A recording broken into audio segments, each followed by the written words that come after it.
Welcome back to another episode of Paul Barron Podcast. Today, I'll be getting into a lot around what's happening on the macro side, but you know what is going on, and that is ETFs are still all the craze. And I'm going to have Steven McClurg joining me from Canary Capital. We're going to talk about what he is doing with the HBAR ETF, but he has some special announcements as well. So stick around for all those. We'll get into a lot of detail around tariffs.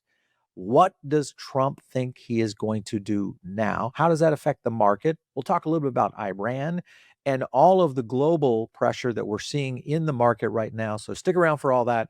As you guys know, if you haven't done it already, make sure and like and subscribe. We'd love to get your feedback as well. So always leave comments when you hear our guest. And I know Steven is a popular guest here on the channel, but let us know if you would like us to go a different direction in terms of exploring other things with some of these guests, or if you have a guest that you think would be perfect for the show. Well, you know what to do. Drop some comments down below. Let's get into it today. I want to bring in, well, before I do that, I'm going to hit on a couple of points. And one of the things I want to lead off with is what's happening in Europe. And when you look at Europe right now, one of the big factors, of course, has been what the EU is doing.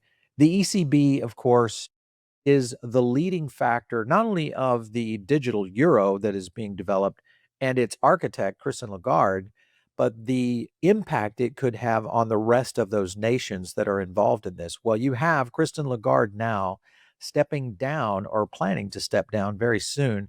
And you've got now the German finance minister who is calling for the potential succession. Remember that Macron and Merz are the ones that were concerned about the left possibly losing a stakehold in the ECB with all of the activity coming in from what could be a right-leaning ECB. So strategy here is kind of interesting because this is an early departure by Christine Lagarde. It may be to circumvent some of the politics that are playing out in the EU. Of course, this will impact a lot of what is happening in digital assets. We'll keep you up to date on how that's transponding, but or it's going to be interesting because the EU, I think, has this will be one of the cornerstones of where digital asset growth is going to happen. Obviously, the US, if we can get past clarity, which we'll be getting into here in a minute with Steven, but the EU will be another critical market that has to succeed. And of course, the ECB is a big part of that. So we'll be talking a little bit more on all that stuff. Other things that are happening before I bring Steven in is 2 billion in Bitcoin scooped up by whales. This, of course, is despite the price dip. We're hovering at around 67.5 right now at time of recording.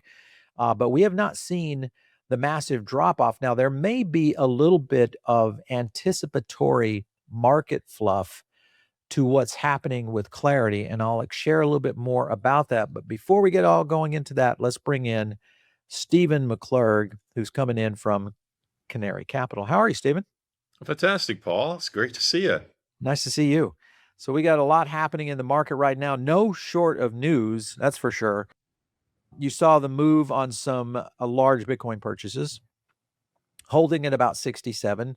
Inflows have been up, they've been down, they're back up. We're seeing this across everything from XRP, obviously ETH, and Bitcoin. I want to learn, though, a little bit more about what's happening with the HBAR ETF, because we had a chance to talk to you a little bit about that. Give me the latest news on that. Yeah, absolutely. So we're pretty excited that we were able to get the first HBAR ETF in the U.S. market, and it's performed really well. It was in the top 10 best one-day launches in 2025. So I couldn't be more happy. But by the way, our XRP ETF was the top one-day number launch one in the U.S., which is unreal. That happened. But well, you guys do a good job, I think, on bringing products to market in the way that not only you are in the right asset at the right time, but I think also the way it's presented to investors. They feel very comfortable on utilizing Canary as an investment vehicle for ETFs. Do you think long term, with everything, and we're going to talk a little bit about tariffs here in a minute and even the clarity, but do you think with the environment that we're in right now, where there has been so much uncertainty, that ETFs are still, say, one of the top 3 potential investment class areas that investors are looking for? Yeah, it really is. We're actually seeing a shift. I was just before joining you, I was actually on a call with a large, with the president of a large exchange, Hmm. and they're noticing movement even outside of spot into ETFs. Interesting. It's one of the reasons why several exchanges are bringing equities and ETFs on their platform. Yep. But we are seeing a shift, and people feel a little bit more secure. I mean, I personally have shifted my assets over to ETFs a little more. I still hold some on exchanges. I still hold Yeah. a lot in cold storage, but I like that diversification. And from a trading perspective, it's easier as well. So I'm a believer in the wrapper, which is why I do it. But we are seeing, even though the market has gone straight down since October, Right. we continue to Which see you called, by the way. positive flows. Yeah. Oh yeah. Yeah. Thank you. Yeah. Thank you. Yeah. Yeah. You called that one on my show. I remember that day because I was like, come on, Steven, give me something here. And it Yeah. was like, nope, we're not going to see it happen. Yeah. Which, But even which is, coming back to what you just said earlier, what's happening in the market. I was pretty bearish. Like my previous prediction was, we probably hit the bottom sometime in the summer. Bitcoin Mhm. might be somewhere between 55, 65. Things are starting to change. And why is that? well, Why do you I think think a that's lot of happening? people, yeah, no, I think a lot of people are seeing the price and they're like, well, we can wait for a bottom, or we can start moving in now, which is why I'm Yeah. seeing $2 billion of inflows coming in. Right. A lot of financial advisors I talk to and institutional investors I talk to, they're not waiting until the summer. They're allocating today, Yeah. and it's a but I get it. When you're a long-term investor, you don't want to wait and spend every dollar at the when you think the absolute bottom is. You start legging in when you think it's a good price, and Yeah. it is a good price right now. So there's no reason to wait. What I've been advising people is like, okay, dollar cost average in over the next 6 months, and you're going to get a fantastic price For for the next sure. 4 years. I'm looking here at the Bitcoin ETF just to give you guys an example. This was the low right here, which was back in January. And then, of course, the inflows pretty much stopped the bleeding, which is what we've seen over the last little bit. With Ethereum, kind of the same thing. We're starting to move in. So this may be aligning with your theory, is that we're starting to see people dollar cost average, less outflows going out of ETFs and more holding it. If you look at all ETFs right now, I don't know if the HBAR is in here, but we should probably find out. But you can kind of see, I think this is Bitcoin and ETH in general, but you can kind of see here also starting to kind of flatlining here over a long period of time. If you look at this, we haven't necessarily seen a time like this where there's been this volatility. It's mostly been you kind of these up onlys or these down only categories. This is a new area that is going to be interesting to watch for sure. And just in general, when you look at the overall market right now, sitting at 2.3 trillion, fear and greed at 12, still very low. Altcoin season 32. I just don't see that really happening the way that we have seen altcoin seasons happen in the past. Let me ask you this question. Do you think we'll have an altcoin season like we have had in the past, or do you think this is a completely new time? I think this is a completely new time. I think the craze of every new altcoin coming to market and people getting excited about, and I think that's over. Where I see investors looking are protocols that have real utility and are tokenizing real world assets, honestly. Yeah, And the ones that we're seeing the most interest in are the ones that have a very specific use case, right. such as the XRP ledger, such Yeah, as Hedera, and even some of the more open source projects, like ETH and Solana and Sui. right. But that's where people are focused. It's like, okay, is there something actually being built there, or is it just kind of like the token of the month kind of thing? Yeah. So I think altcoin seasons, what it's going to look like is, just if you take out Bitcoin, it's the ones that have utility, and there's only about a dozen that have real strong utility. I've had a couple of guests on the show here recently, and we've kind of gone down this theory around instead of digital asset treasuries, now the digital asset utility treasury. So I think back to your point, maybe it is the utility ETF. When you look at where some of these projects are going and the opportunity of this. And this is also a category I think is going to end up very similar to like the Mag 7. Do we get a Mag 10 or a Mag 20 in crypto over the next, say, 24 months, where everybody is centralizing around a certain set of assets? What are your thoughts? No, I think they will. I think there's about a dozen projects that institutions are really looking at, Mhm. and then there's probably a whole different category that the broad market, crypto native retail's Yeah. looking at, and that's probably a little bit bigger. There's some speculation out there, but yeah, there's only about a dozen projects that institutional investors care about right now. Well, we see it in the market for sure. I know you guys have a lot going on in terms of the ETFs that you have available. Talk to me about new stuff that's happening. What can you share? Yeah, well, we just launched the first SWE ETF this week that has staking, so we're pretty excited about that. We brought in about 25 million day one, Okay. so so a pretty good launch, even though we're in a bear market. Yeah. But it again, it plays to that theme of utility. Miston Labs, who are the force behind SWE, they're a fantastic team. Mhm. Most of the team came from Facebook that was working on Libra, Right. but a lot of people that remember that project. Yep. The original stablecoin. Oh yeah, exactly. And what they're doing is they're building a platform for real utility of transferring stable coins or other assets. So I think Yeah. some of the most interesting projects that are being built on top of that is a privacy layer for Bitcoin. So you can transact in Bitcoin on the Swede network and set your settings to private mode, which is really cool. Yeah. And then also same thing with stable coins as well. So there's a lot of stable coin being built on there. So That I could think start it's going to be the premier That could definitely projects. get interesting because privacy has been one of the big concerns, I think, of the industry in general. And we see it becoming, I think, maybe one of the categories. I was listening to a podcast the other day. CZ was talking about this, and CZ of Binance. And of course, the point he was getting at is for institutional capital to really get critical mass, privacy is going to have to be a major component. When you look at institutional capital right now, the amount, because I'm looking here at all the ETFs you have right here. So the XRP, SWE, Solana, the HBAR, Litecoin, etc. When you get an asset class this rich right now on what you're doing at Canary, and you look at investors who are coming to Canary saying, Steven, whatever I've got, I won't throw a number in there, but I'm looking at a percentage of my portfolio.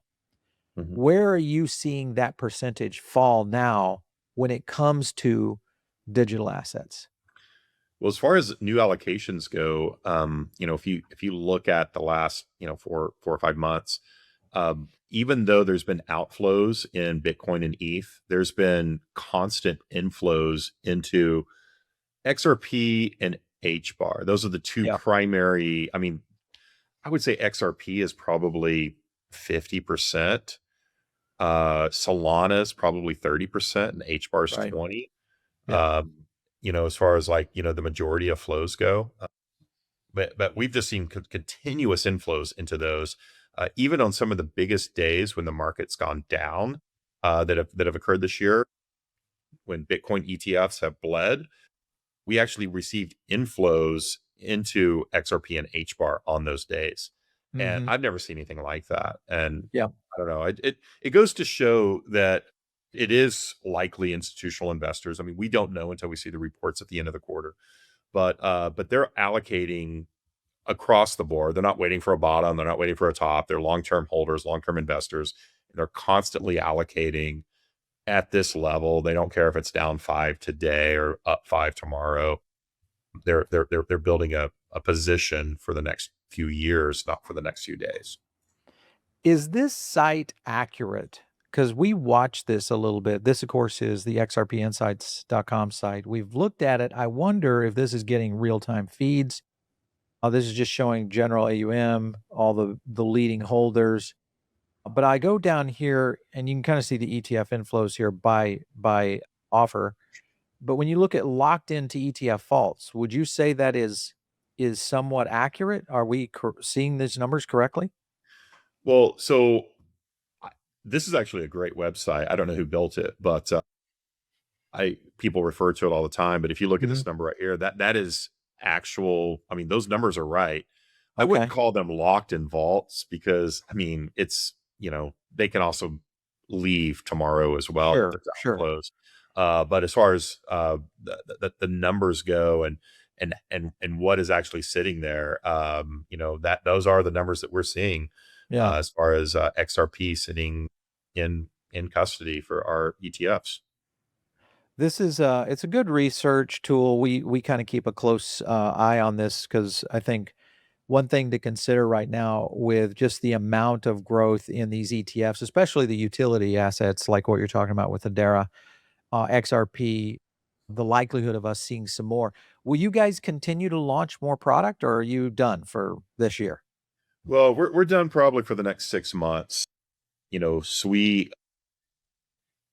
it had a futures product that was listed last year, which allowed us Okay. to be able to launch now with the generic listing standards that the SEC has adopted. We've got to have futures in order for us to launch the next Yeah. ETF. And at the Yeah. moment, none of our filings have futures attached to them. We do have an index filed that that probably would qualify. So that's the next thing that we're working on. Okay. But it'll take several months for us to get that, Yeah. get that in a state where we're ready to launch.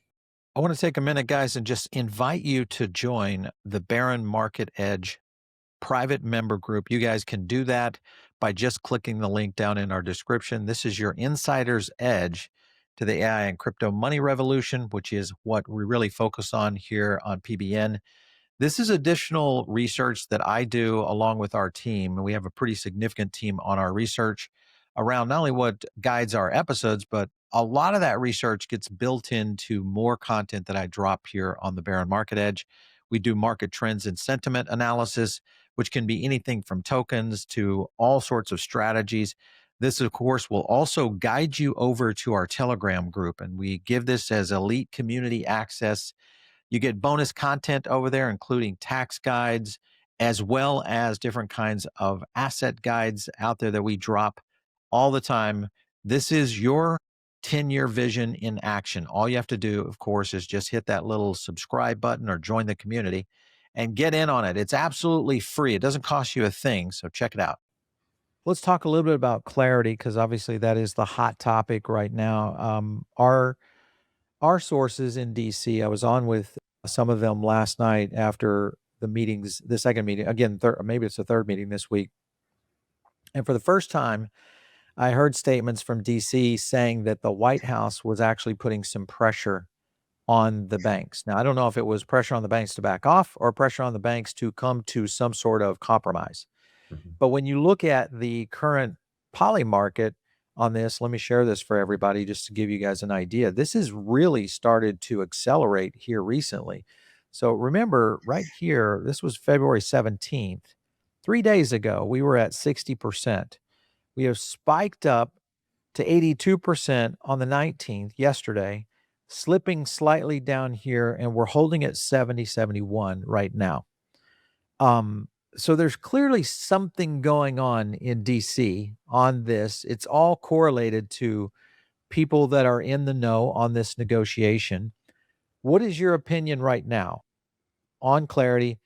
Simple. Would you say that poly market is somewhat accurate, or you feel more bullish or less bullish?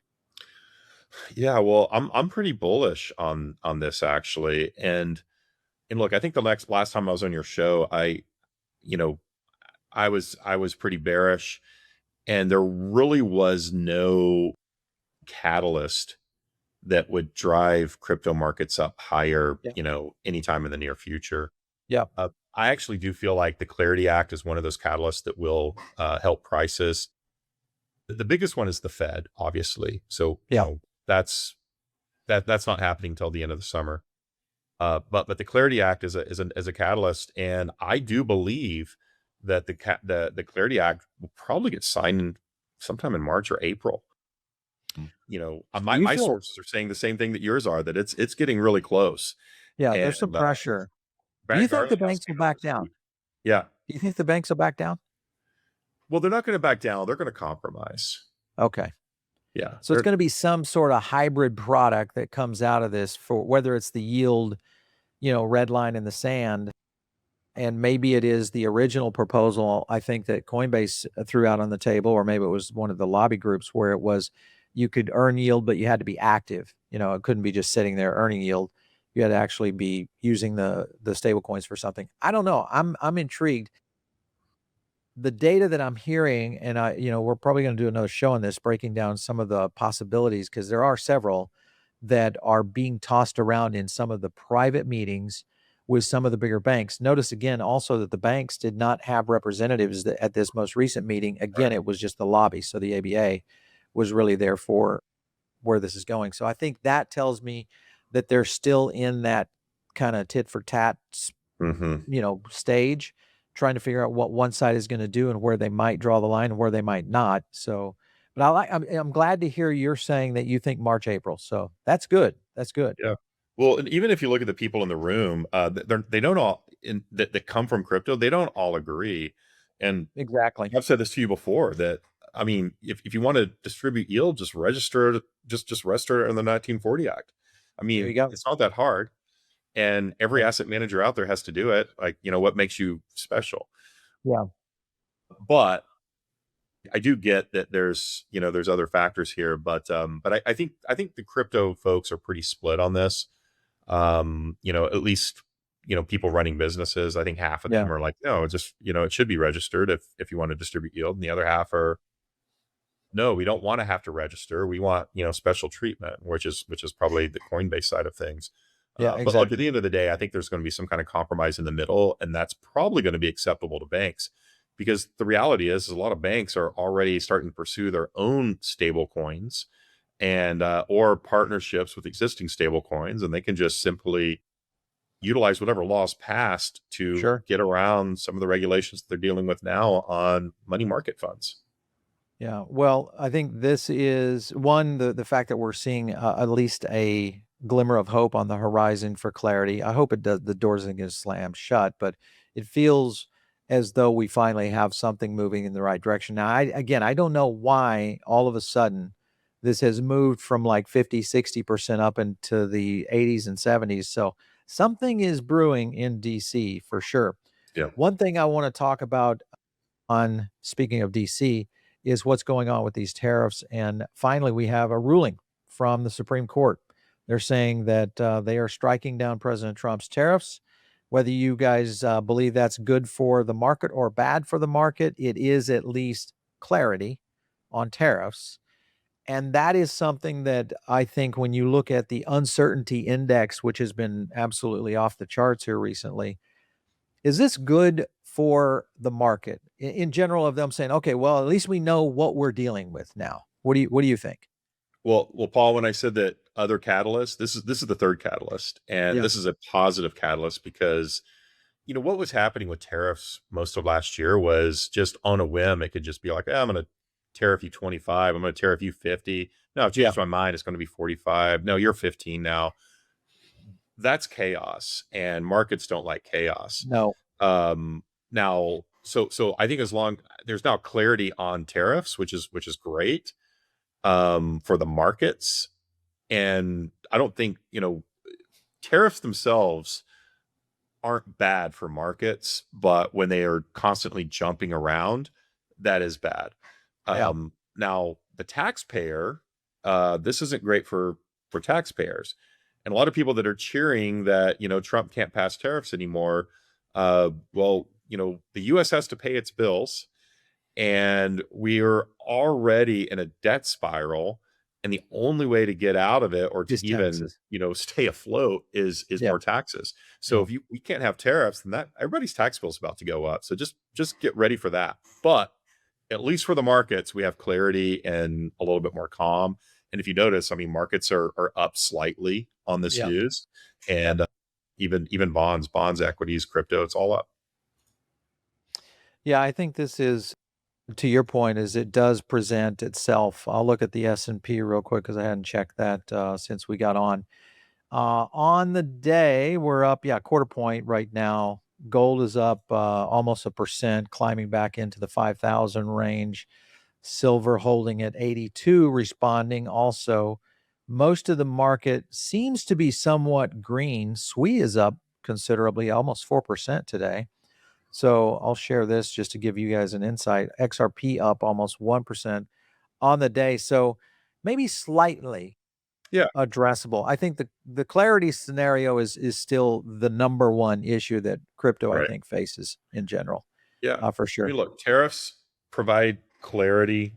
The Clarity Act will provide clarity, Yeah. and then the final positive Fed. is going to be a new Fed chair. Yeah. Yeah. Well, you got always other things. And one, just to reiterate what we're talking about here in terms of what's going on in DC. This is Patrick Witt. Let me kind of zoom in on that for you guys. And he basically said what I kind of just alluded to yesterday's meeting. Big step forward. We're close, provided we continue to have good faith engagement. This was a key statement here from both sides. So my thinking is that, from what my sources are saying, is that the bank lobby went in with a set of suggestions. And these suggestions actually, I think, got interest from the crypto group. And I think the negotiation now, okay, well, if that's the case and you hold this as good faith, maybe we have a deal here and we can That's both right. agree. That's where I think he's saying it. So, because you notice here, he says, I fully expect we will meet our deadline. Now, the deadline that Trump gave him was March 1st. That's in 8 days. Yeah. So I don't know if that's, you want to kind of loose deadline, early March, hopefully, back to your point, Yeah. the potential, but it does get back to your issue right there. And that is, this opens up a lot of potential clarity for sure. Yeah. Well, I The think only the thing lobbyists go come ahead. together with a plan by March 1st. Yeah, It getting exactly. passed will probably take about 6 more weeks. Yeah, yeah. Well, hey, listen, that in itself, if you had a written plan from both sides that would say this is what we agree on, that's as good as done, in my opinion. You're not going to have Congress coming in and trying to kill this.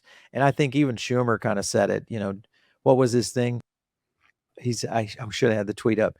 He told Democrats, just hold your nose and vote for this. Yeah. So they, I think, themselves are probably getting indicators from these meetings that there is a compromise in the works for this. So I'm intrigued to see how this plays out. I hope that our crypto brethren have not sold out the industry. Let's just say it that way. I know going forward is a good thing, but you always kind of look back on your mistakes in a bad way. Speaking of mistakes, this may be one, and that is the fact that the United States of America, now has started to assemble military force in the Middle East. This is one of the things I'm always worried about, is when you get something like this, when you get conflicts going, how do markets react? Originally, we had some negative reaction. Well, I think in general, markets react negatively all the time. But in some cases, they pull back and come right back to life. Kind of the case with when we saw Russia and Ukraine engage. Do you think this is going to have a big factor if we go? Well, if we go in, I guess the question would be, if we're not kinetic and it's still just threats, no concern. It's if we go kinetic that I think we have an issue in the markets. What's your thought? Well, look, markets is one thing. Wars do create uncertainty for most markets, Yeah, unless you're the defense industry, and then it's straight up for you. But in general, I'm anti-war. I don't want us to be fighting a war in the very Middle much East so. or anywhere else. So one of the promises that Trump made was that he wouldn't start any new wars. But Exactly. here we are. So Yeah. I hope they figure out some other kind of diplomatic policy to get out of this. But I'm in no way favor of a war here. Yeah. Well, I'm not getting into the point of being in favor or against. I'm just Yeah. worried, I look at the market because there's people out there right now that would just say, "Hey, we don't like what Iran's doing in the nuclear space. Someone needs to keep them checked." Is that us? I don't know. Hopefully, nothing really bad happens if they go unchecked. But I think the bigger concern right now is what does the macro environment look like? Because this will put some pressure on oil, which of course Oh, energy absolutely. stocks in general will start to move. So yeah, Yeah. Yeah. And again, the pressure on the market's probably not going to be great for this particular region yeah. and against Iran. Oil prices will definitely go up, and there will be a lot of market volatility. When you look at 26, Stephen, you've had 2 months now into this. Your predictions have been pretty much spot on here on our show. Is there anything that you would look out to in 2026 and say, I think this might happen? No price prediction, just I think, whether it's are we bullish? Are we bearish? We need a couple of triggers? Where are you? Well, and going back to tariffs and the Clarity Act, I mean, those are two, I would call them minor triggers, but they're important ones. Yeah, If that does anything, the tariff ruling stabilizes the market. We probably won't see big swings down like right. we possibly could have, over the next 6 months. Clarity Act will probably reduce volatility even further. I don't expect any big swings to the upside until a Fed chair is confirmed. Okay. But outside of that, I do expect markets to crypto markets to slowly continue to drift either down or sideways for the next until around August, which is when I expect the Fed to come in. But yeah, the Clarity Act will be a big contributor to that. So no crazy predictions unless there's some again, a war in Iran will probably cause Sure. more volatility as well. But really no other interesting predictions beyond that. Do you think we get some red cut or some rate cuts this year? I don't think so. So you're still on the fence of very little or no rate cut. Well, I take that back. Under Powell, probably no more rate Okay, cuts. for sure. I But agree with that. What about after, what? yeah. After Powell, yes, we'll definitely get rate cuts. So, Okay, all right. So yeah, yeah, okay. probably the Fed's fund rates will go to 3% by the end of the year. Well, that's a Powell's pretty aggressive one. That would be. You think they'll take it all in one spot, or you think it's going to go over a couple of cuts? It'll probably be over a couple of cuts. Couple of cuts. All right. We're probably due for 50 basis points of cuts today, Yeah. but it's not happening. Inflation is pretty muted. Consumers Mhm. are in really bad shape right now. The Fed fund rate has to come down to relieve consumer debt. Instead, the Fed is adding to the balance sheet to support the banks. So it's helping the banks, Yeah. and but it's not really helping the consumer, and that's really where the issues are going to be. Same thing with unemployment. Unemployment continues to grow, and a lot of people are using the excuse of, well, AI. It's Yeah. because they don't want to tell their investor, publicly traded company don't want to tell their investors, like, no, we're cutting jobs because we're getting squeezed. So Yeah. they use the AI excuse. But the reality is they are cutting roles that could possibly be replaced by AI in the future. And I do believe that those can, but it's just not viable today. Man, I tell you, we utilize AI a lot in just not only analysis, but just in some of our business functions that I never thought we would be able to use AI to any level of proficiency. I have been surprised at the ability. We launched a couple of OpenClaw terminals, and have you been following this? Oh, absolutely. Yeah, this is next level, Stephen. This is Yeah. next level stuff. We have open claws now that basically are I wouldn't even call these agents really, but we give them an email address, a Slack account, a Notion account. I give them, right now it's me and one of the person directing them. It's very intriguing what it's capable of getting done. So I'm with you. I think we are going to see some impact. I fear that it's going to be some of that fluff that's out there in a lot of companies. There's a lot of But fluff. I think it's gonna actually amplify knowledge workers. What do you think? No, I agree. And even like my business, right? There's nobody I can replace with AI today. Yeah. And there might be there might be one or two people I could replace with AI 5 years from now. Oh, okay. But there's nobody today. But we're also a growing business, so there are some things that we have.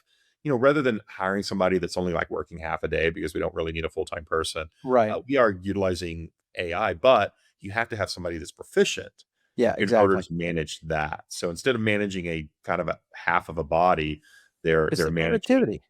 Yeah. Yeah, it's productivity, man. Because I will say that right now, all of our team have become much more productive. I mean, if you look at just the art generation that we use in a lot of our designs, our websites, our graphics, Mhm. all that, it used to be very tenuous in terms of, the labor required in terms of hours to get something just right.